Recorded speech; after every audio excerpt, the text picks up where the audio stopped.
Hello, this is Soundout here, back with another Transformers Age of Extinction review. Today we'll be taking a look at Dinobot Slash.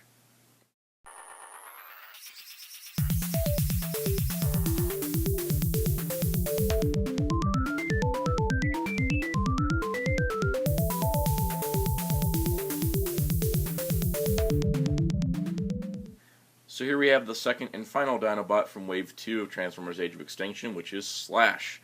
Now, he's also our last Dinobot for a couple months, as Slog and Snarl are not scheduled to come out for a couple more months.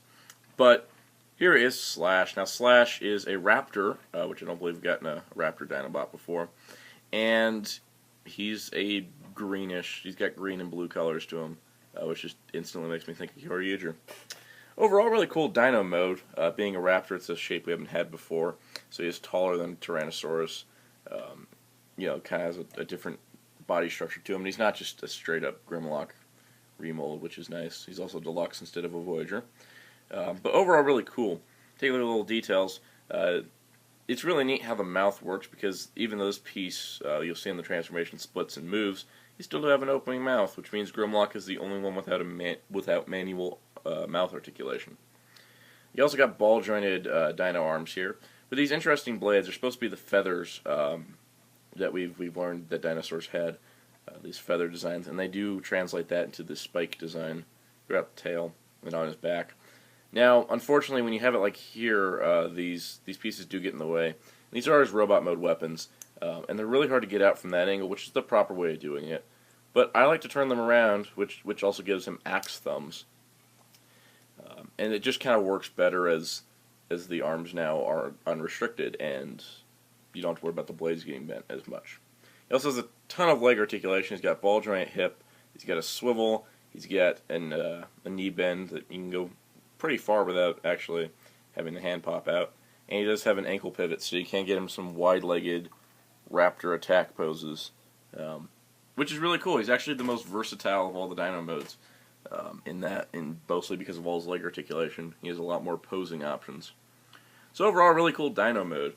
Now, transformation-wise, he's a little bit more complicated than Strafe was, and that's really good because Strafe was dirt simple. First of all, let's remove his axe thumbs, because they're going to be bladed axe weapons in robot mode. You want to take these parts here, these ribcage-like pieces, fold them up, bring those back. You want to take those around. Just want to fold up his feet here. You're going to split the entire dinosaur head and neck section and bring them down. Now, here's where things get a little complicated. He's got the thing that Slug has, where he has a really complicated part, and the rest is kind of simple. So you want to bring the head up like this, and then bring the mouth further, and then these fold around. And then from here, you want to take and untab this whole section. This will all rotate, and then meanwhile push this back to reveal his head. That all rotates and clicks into place. Now you get kind of a mess here, so let's clean it up. You turn this around. The dino head locks into place up here, like that. And do the same with the other side, where it comes up and sits like that. So you get that there. And you bring this down and turn it, and then fold that like that. Bring this, turn, fold, flip this down so that it becomes arms, and fold the tail back, kind of reposition them a little bit, and there we have Slash in robot mode. And first off, I'm going to say Slash is pretty cool when you look at him on his own. He also has these dual axes that are pretty neat. They're kind of hatchets more than anything, but going to go with that. And he looks pretty neat on its own. Now, I've noticed that this guy does look a little bland when compared to the other Dinobots, like putting him side by side. But on his own, he looks pretty neat. Now, he does have a few structural flaws.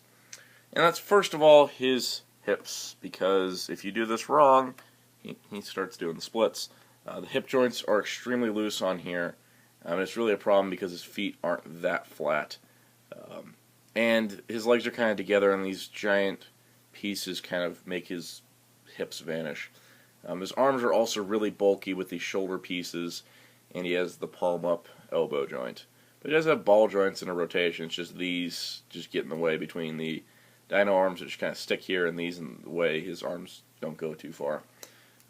He does have a just left and right neck articulation. He does have a waist joint, but most of the time the ball joints just end up popping off. Ball joint at hips, rotation, knee bend, but again, that right hip just keeps coming off on mine.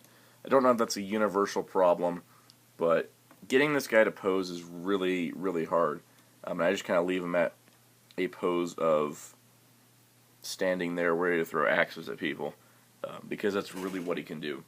So overall, Slash as a Dinobot, his dinosaur mode is really cool, but his robot mode does have a lot of parts that don't feel quite as solid, namely the hip sections and the really clunky arms. So overall, I gotta say, like Slug, he just isn't as good as his wave mates, main strafe. But here him and Slug, and I feel like Slug just has a nicer look to him. The blues and greens do get a little bit of an eyesore after a while. And even though Strafe has the less complicated transformation, I feel as though he is the better figure.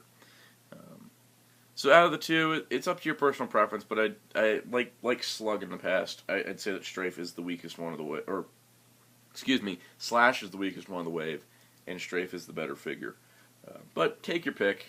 That's just my opinion. So overall, we have 5 Dinobots so far, and they're pretty cool. I'm quite enjoying these guys as a set, and I am looking forward to Slog and Snarl whenever they do end up coming out.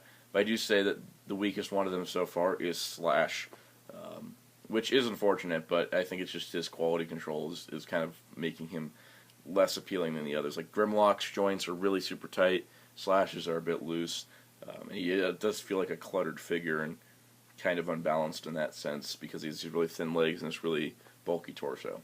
But overall, I do recommend the Dinobots to people who've been waiting years for a good set of Dinobots, as it is a good set of them. And we're still getting 2 more, which is super cool.